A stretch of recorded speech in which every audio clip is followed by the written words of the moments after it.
For 137 years, the official record said Major League Baseball players signed contracts as free men.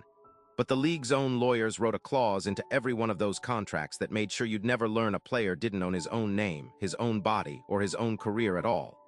That's the story they tell. It isn't what happened. Someone made sure you'd never hear this. Here's what the records were rewritten to hide. In 1879, team owners met in secret and agreed to something simple. Each club could reserve a set number of players every season. On paper, it looked like routine paperwork. In practice, it meant a player couldn't leave, couldn't negotiate, couldn't sell his own labor to a rival team.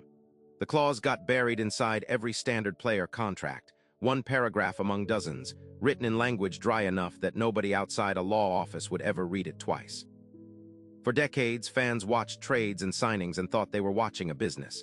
They were watching property change hands. Here's the crack in the official version.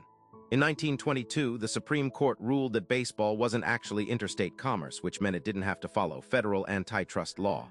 That ruling wasn't about ticket prices or franchise fees. It was about labor. It meant the reserve clause was untouchable. A janitor could sue his employer for restraint of trade. A .300 hitter could not. The league didn't just win that case. It got permission to keep the clause forever, and it renewed that permission quietly year after year while telling fans the sport was simply different from other businesses. Different is the word they used. Owned is the word they meant. But the obvious explanation doesn't hold. You'd expect players to have fought this in public loudly immediately. Most didn't. Most couldn't. Because buried inside paragraph 10 of the standard contract was a second trap. Even if a player refused to sign a new deal, the team could renew his old one automatically for another full year with or without his signature. Refuse and you didn't become a free agent. You became unemployed, blacklisted, and broke.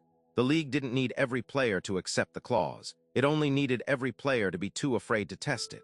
That fear was the real contract. It was never written down, but every player learned to read it anyway. Then in 1969, one man read it out loud. Curt Flood, a center fielder traded from St. Louis to Philadelphia without being asked, refused to report.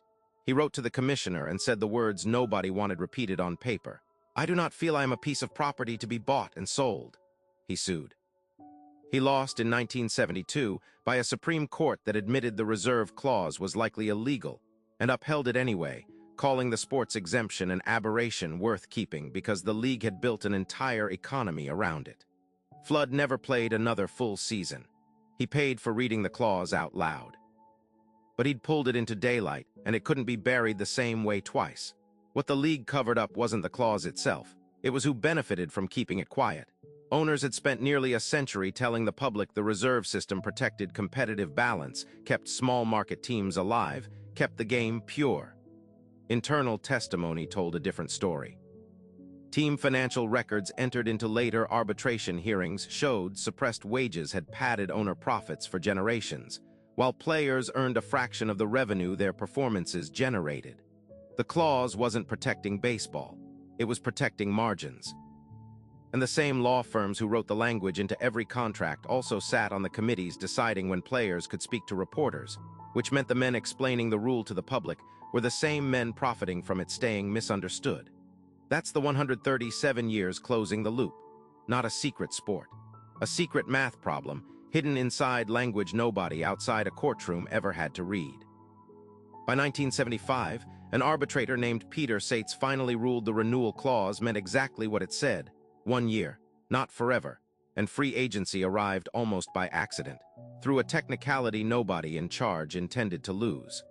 Salaries exploded almost overnight, which tells you everything about what had been suppressed for a century. But remnants of the old language never disappeared. Modern rookie contracts, arbitration years, even today's rules on service time manipulation, all of it descends from that same buried paragraph, softened, renamed, still standing. Fans cheer opening day pageantry without knowing the sport they love spent most of its existence built on a clause daring anyone to read it closely. Curt Flood paid for reading it. Almost nobody else ever has. So here's the question nobody in a front office once asked out loud. If a single sentence, quietly renewed for generations, could decide who owned a man's career, what else right now in a contract you've never seen is waiting to be read the same way?